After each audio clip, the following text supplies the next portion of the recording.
Hello, everyone. Um, Welcome to this episode of Figure It Out with Fatema. Happy Monday. Hope you're all having a great start to the week. Um, if you're new here, my name is Fatema El-Wakeel. I'm a data strategy evangelist. I do this as a profession, but also in academia and in mentoring. Today's session is quite an interesting one, and it brings lots of memories personally. A very special, I'd say, guest today with me, Paul Haslam, um, who I can personally say that he personally mentored me during my MBA and was had a great impact on the success of my internship and how I viewed things during the MBA. This is how I got to know Paul, and they will speak a bit more about obviously how to be a CEO of your own career and all that. But I'd like first of all to introduce Paul. Paul is an executive coach. He's an ESG leader, and obviously a mentor at Alliance Manchester Business School. Hello, Paul. Hi, Fatema. I'm very privileged to be on your podcast, your show. I'm not quite sure how I describe it.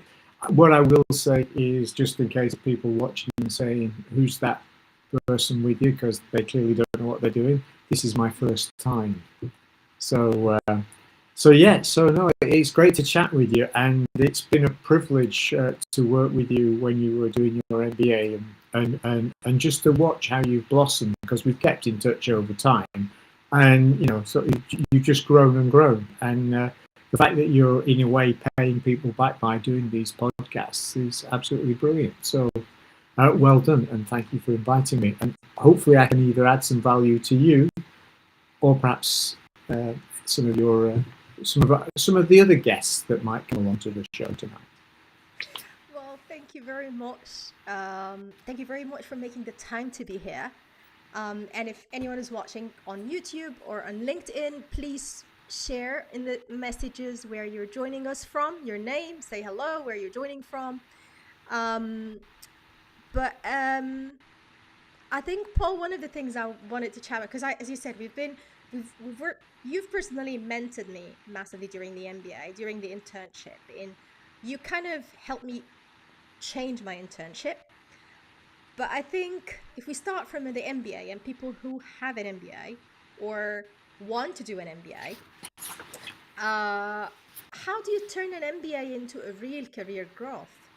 Because an MBA is the three-letter thing after the name, but it's more than just, the academic stuff. Well, it is, and so when everybody goes on the MBA course, the first thing is congratulations on getting in, because they set the hurdles high, and that's important. I mean, I did my MBA a long time ago, and I know they've put the bar up a lot since then, but it's got some great things to it. First of all, I think you need to understand what the MBA animal is, and what it does is it gives you a lot of what I'd call generalist skills, which is slightly different because you've got some very specialist skills. So it creates what I would call a generalist for who can go into a large corporate business, say BT or any of these, and you know how to run and drive these things. But the key thing to get the critical thing out of the MBA is, yes, so I actually talk about how do you get more out of business school than a qualification. And the critical thing is to try and go in with some goals, or to set goals early on. And I usually talk about goals in terms of your personal goals, your career goals, fun goals, because it's always important to have fun, but also contribution goals, so that you actually you create the destination of where you want to go. Now, it's not fixed because it's your plan, you can change it, but they are what I would call a key start. Then the other thing is, as you're at the school, a key element is, what's my personal brand? What do I want to be famous for? And one example of somebody I've taught in the past is the day they walked into the school, they said, I want to work in the city. And the guy at the time was an estate agent, and he'd come to the business school. But every Friday in his very first year, he went to London to visit someone in the city using contacts through the business school. And lo and behold, he got some very senior positions in the financial world and in the pensions world in particular. So he went with a clear plan, a clear idea, and he was known by his whole class that on a Friday you wouldn't see him because he was off to London to do finance, and that finance was. So there's something about thinking what your identity is going to be, what you're going to be known for, what you're going to be famous for. And then I think the final part of that is once you know what that is, you can start to say, well, what networks does the school provide you with? So to give you an example, in 2017, I was doing a piece of consultancy work for a DIY shop builders merchants business. And cutting a long story short, essentially the owner, because it was a family-owned business with a turnover of about 50 million a year, said to me, I want you to sell my business. I've decided my heart's not in it, and I want to sell the business. Now, he's a second generation family member. And he said, I want you to sell my business. And I went, but I don't know how to sell a business. And he said, I'm convinced you can sell my business for me. And I said, oh, okay. But I turned him down. And I turned him down twice. But the third time, I actually went back to Manchester. I went and talked to the finance guys that I knew about how to go about setting up an appropriate team to sell a business, etc. And also, I got some links. So so the next time he asked me, I said, yeah, okay, we're on. I'll sell your business for you. I recruited people in. There were some complications with how he wanted the business sold. He didn't want anybody in the business to know it was up for sale. So I had to do it external from the business. So I had to get all the information from a load of external stakeholders to him, like his lawyers, and I was still working in the business during the day. So I was doing this. Anyway, getting to the end of it, I ended up selling his business for £82.5 million. Wow. And that was 20 million more than any of the investment houses thought we'd get for it. And I used a lot of my MBA skills, MBA contacts, MBA network that came in and said, I spoke to the critical people, so I understood, set a team up of experts. But I'd never sold a business before. And I engaged an investment bank, and we sold the business. It took us about 14 months. But I also did a couple of other things that my MBA gave me the ability, a way of thinking. And I think one of the critical things is an MBA does give you a critical way of thinking. And I said, well, who could buy this business? Who's going to be where do you get a win-win situation? And the business we sold it to didn't have any businesses in central London where we were based, but had them around the M25. And so I targeted 6 businesses. And of those 6 businesses, four put initial bids in and 2 went to a final bid situation. And just to show you the synergy there, the day the deal was announced, and it was announced on a Monday morning, the share price of the acquiring company, because it was a FTSE 250 company as opposed to a private company, a private family company, went up more than they paid for the business. So I'm perhaps going off at a tangent there, but what I would say is you get some great networking people to go back to, even if in this case, if I tell you I graduated in 91 and I was talking to people in 2016, 2017, because I still had that network and they were helping me. So that's the power of the network. So I think if we go, I think this is the power of the network. And I think what you've shared as well, a couple of things here, which I know that we're speaking about like the MBA bit, but also the CEO of our own career. And I'll touch point on a few things you've shared. Yes, the power of network is one of the things that definitely in MBA, it changed personally the way I view things. And a part of the network is just learning. It doesn't have to be like, I want something from anyone. It's just like, I want to learn. Tell me more. But I think the other thing that I would like to touch upon, which you mentioned, was how you managed to, like, with a new opportunity, you kind of reinvented yourself somehow very quickly and went back to the school. And, it's just, I think this MBA, which I think it doesn't have to have, like, you don't have to have an MBA to do that. If you have really this career mindset, it's just not stopping yourself within a certain area or within what you know, especially in the field of data and emerging tech, because that's, again, back to what most of my listeners are in this area. But if you stop at a certain point, the tech will move very fast and the data will move very fast. And if you can't really reinvent yourself, I think there'll be a point where you can't find the right career because you've stopped a few years and tech has moved on. So I loved what you mentioned here.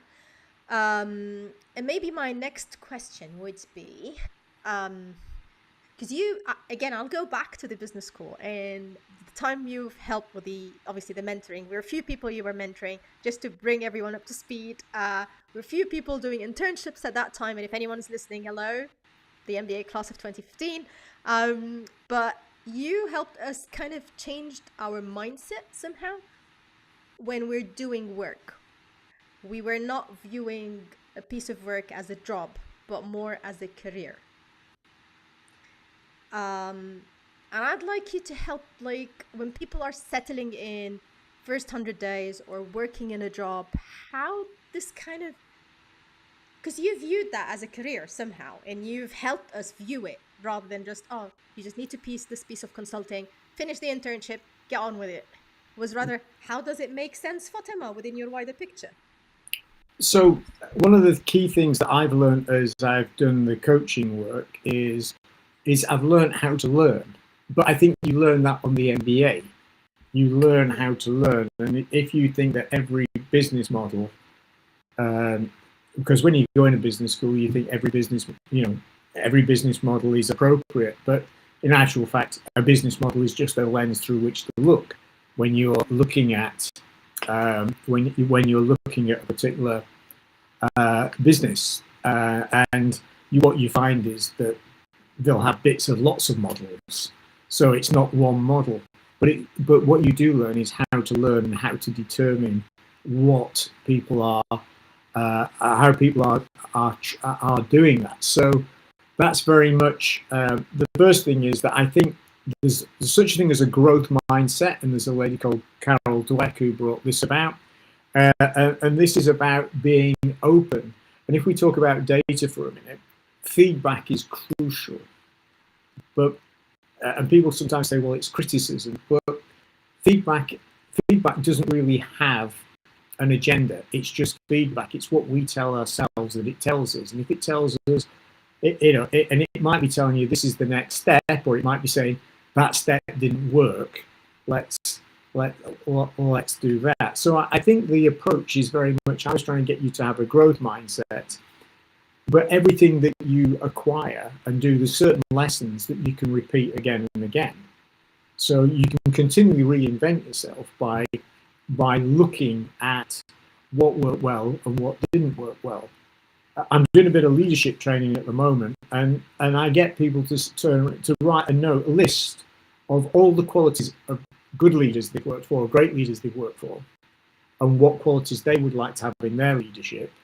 But equally, write down a list of all the things that they don't like about leaders they've had in the past, so that they can be better leaders, but they can design their own personal leadership model as they grow.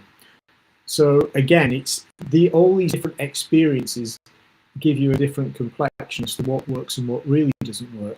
And each job role, even if it's an internship, gives you an insight as to how you can build your toolkit that you take to the next job.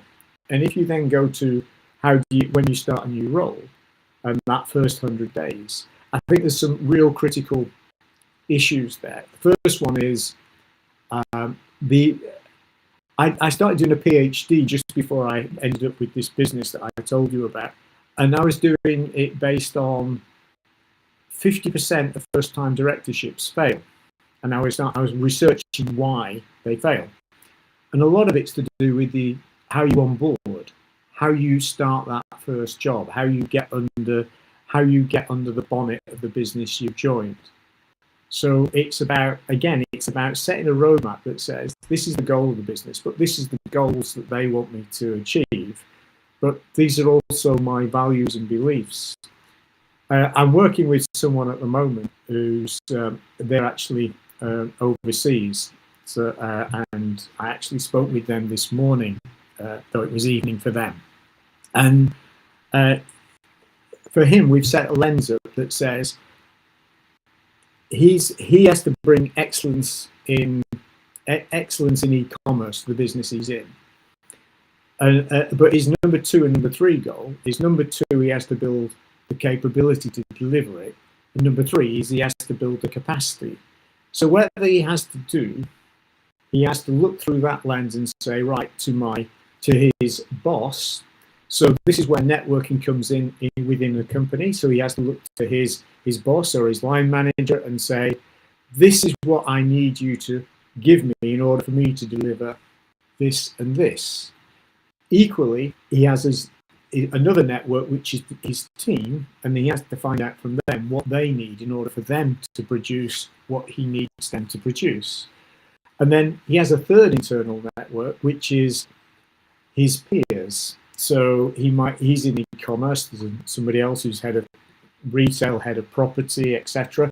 And he has to be able to link and support as well them. So he's actually a member of 3 different teams. And I think if you view it that way, and you view everything through that lens, what you're trying to deliver. So even if you're having to make somebody redundant, you're doing it on the basis that actually the business is, this is a business capability issue. It's not personal. They don't have the appropriate skill at this point. You might be making their particular job redundant, but you might reposition them in the business, or you might find them another opportunity somewhere else.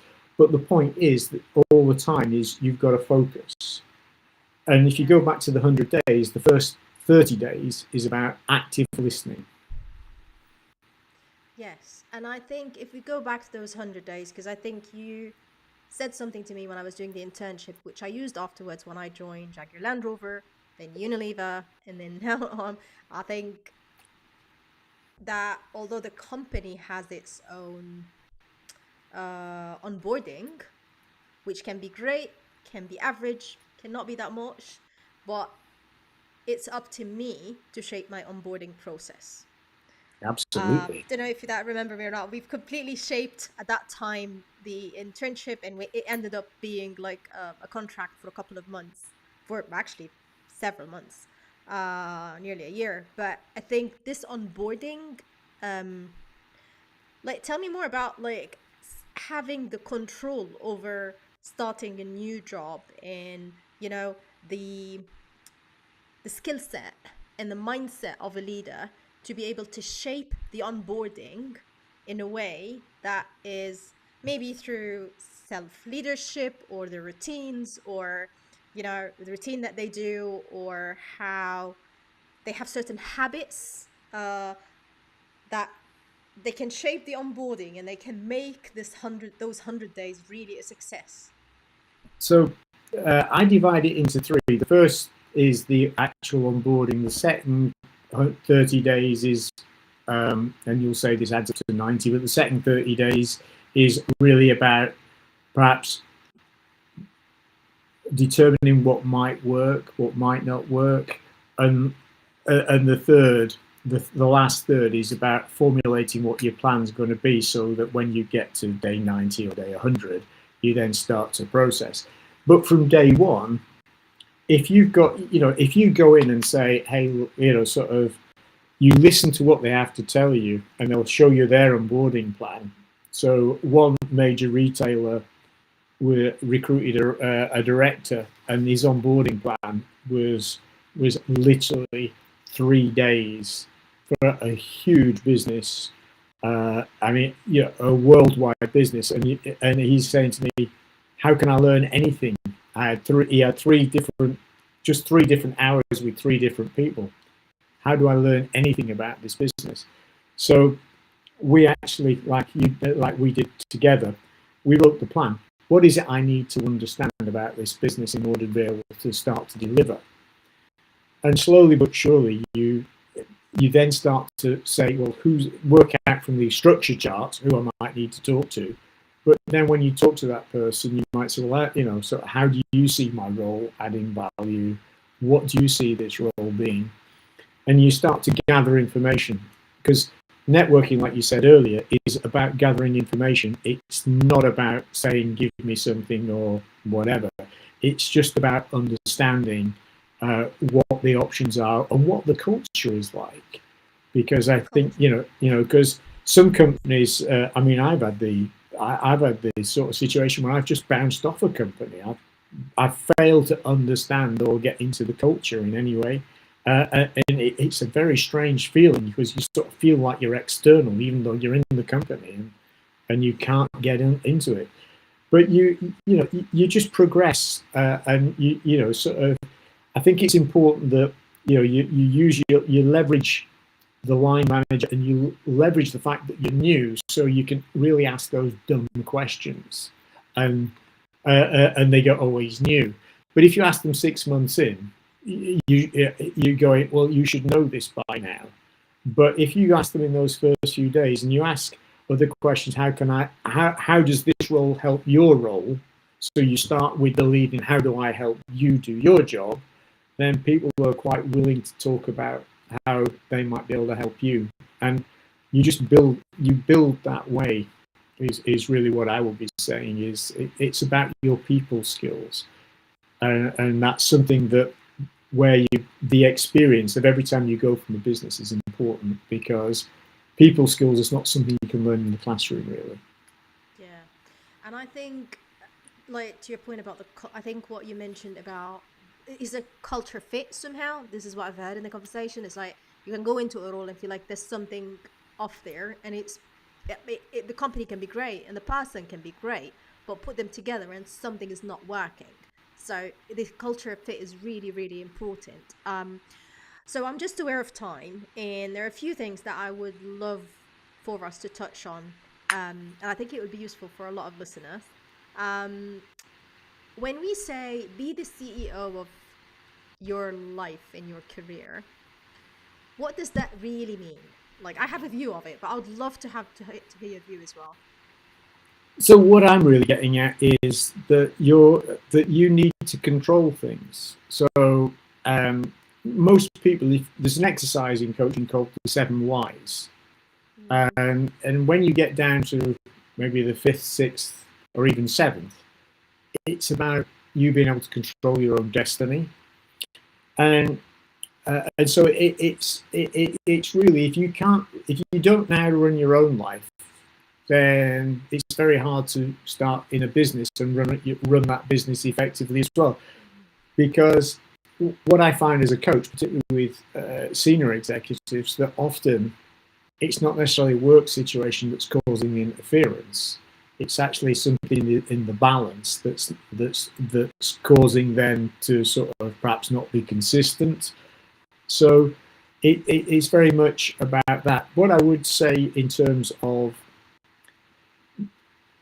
stress is caused by a number of things, but one thing that stress is caused by is it's caused by trying to control things you can't control. But I can tell you, your personal stress will be even higher if you're not controlling the things you can control. And stress impacts on your behavior, and therefore you're not necessarily yourself at work. And I think that authentic self is a critical part of being the CEO of your life, but also of your career. I love that. Yes. Controlling stuff, controlling what we can control, and understanding what we can't. And a CEO of a career is really important, because if we don't feel that the career is, like, if I don't feel like that career is mine and I am controlling it, then it can slip, and I can end up doing things because I'm moving around, or because of so many things. I'm not thinking, I'm rather reacting, which is a very different position.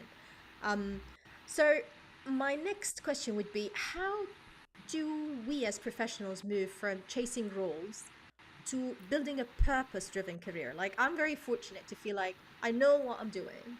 I'm very clear on my purpose and my mission in life. I'm completely obsessed, as a lot of people would say, and I'm happy to, like, okay, fine, I know. And I'm like admitting it now. But how do professionals move from chasing roles to building this kind of purpose-driven career? So I think, I mean, it's an interesting one, but I think it depends how you feel about purpose. But I think every job has purpose in some way, shape, or form. The question really is whether it aligns to your beliefs and values and goals, and how you. And again, if I go back to contribution goals, so how you feel you want to contribute. So if you want to work in let's say, in climate-related things, or you want to work in, I don't know, Apple telephones and that type of thing, or computers, then again, but it's often what the purpose does. So, for example, if you're working in Apple and you're working in their recycling department, then you're probably ticking the boxes that are important to you. But if you are actually just enabling people to contact each other, that might also be life-saving for them to be able to contact each other. So it's about the purpose that we want to follow. I think so. I think it's about service more than how that sits there. But I think as you grow, you know more about what you enjoy doing.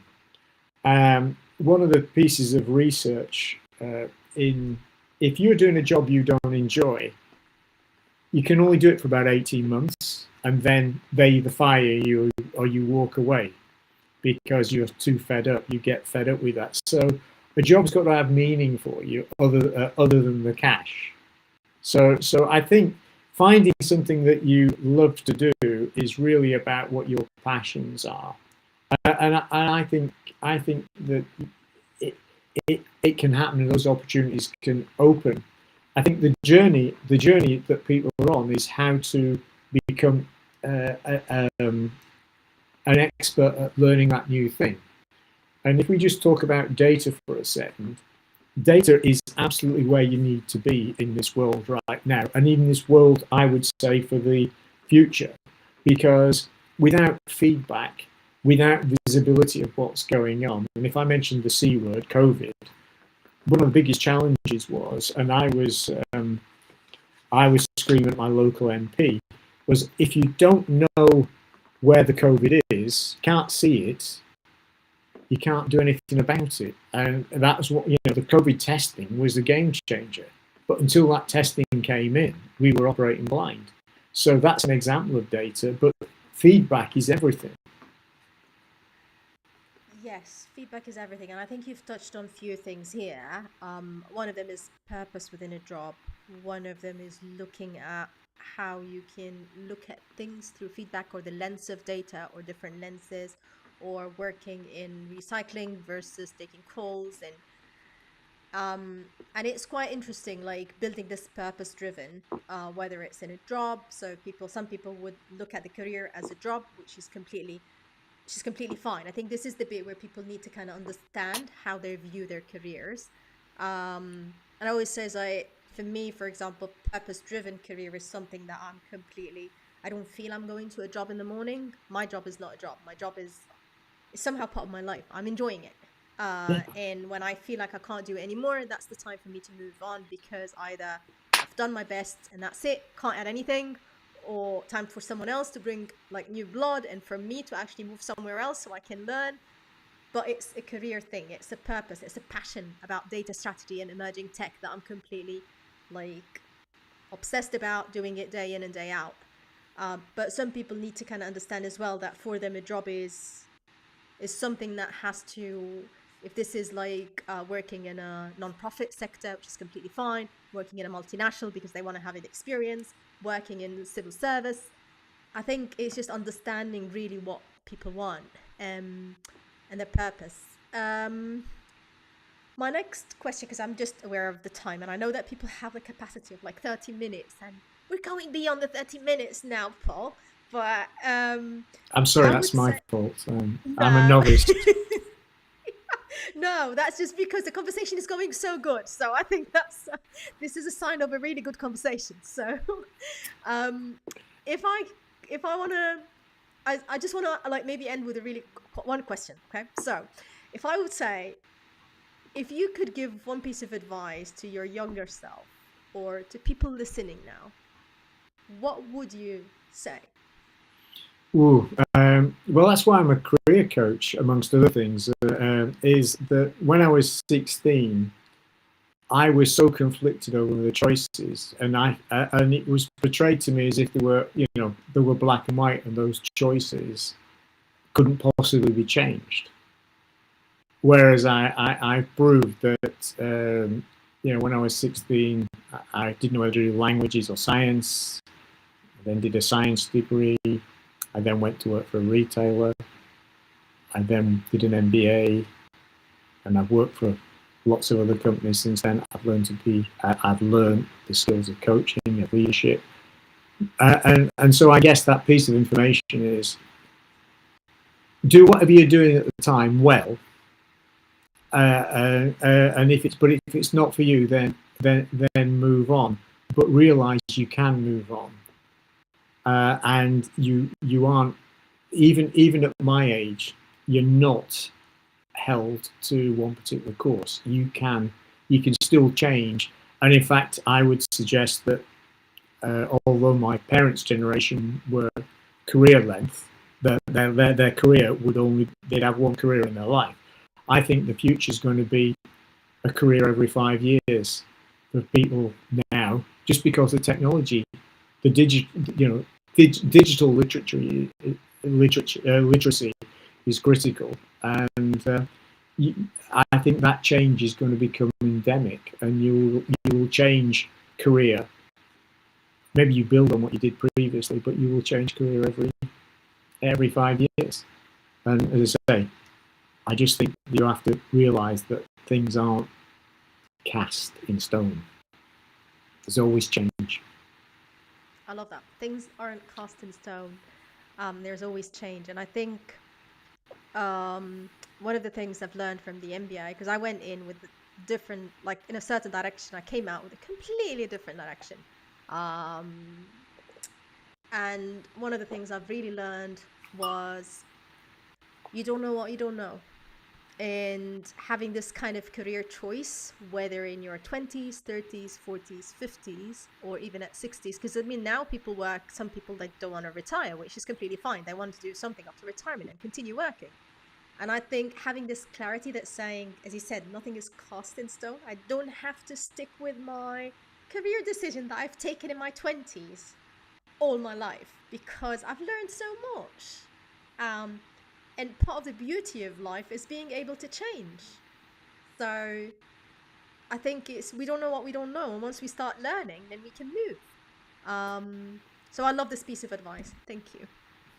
No, you're very welcome. I say, I watch people growing, and I think it's growth and development is more about a growth mindset and an attitude. I think there's one author, and I can't remember who he is, but he said that attitude determines your altitude. I like that. Yeah, I stole it too, but I can't remember. I should really be accrediting someone for it because it's not one of mine. Uh, but but yeah, so if you talk to, I mean, I would say for the last 15 years, the big consultants have been recruiting A-level students rather than straight from university or MBA. Yeah. So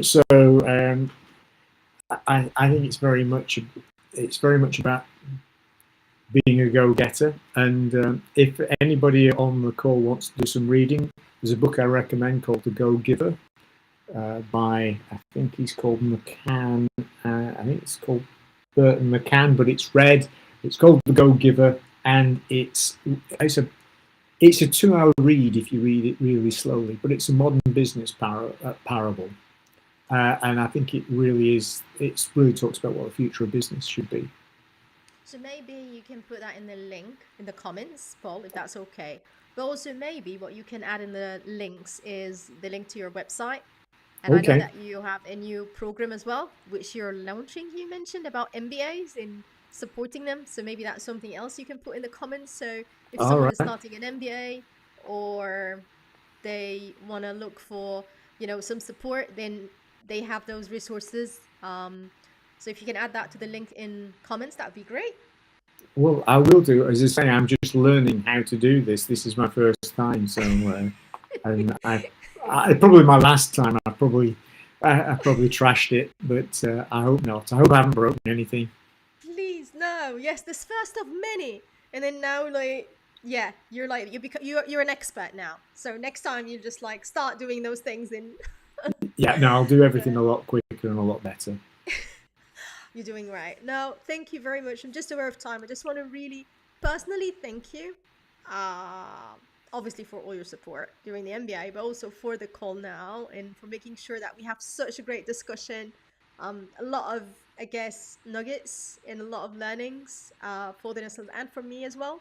A lot of reminders, a lot of, I think, advice that is very important. So I appreciate your time. And I want to thank you for such a great discussion. And I want to also thank everyone who's listening.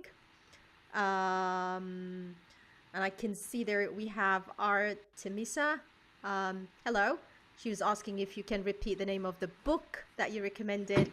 And I'm like, yeah, we'll be adding it. Hello, Artemisia. Oh, okay. See, the book is here. It's not by me, sadly. Go It's give. Okay. yeah, we'll put it in the chat. But yes, it's and you can if you can get a second-hand one, it's even cheaper. Yes. But it's a 2-hour read, and it's well worth it. You'll probably read it a second time. I recommend it to all my coaching clients. But again, thank you very much. Thanks for the chat. Thanks for the advice. And thanks for everyone who's listening. And I'm looking forward to seeing you all soon and have a great evening. Thank you very much, Paul. No, thank you. And thank you to your audience. And thank you for taking the time to take me through this. Thank you.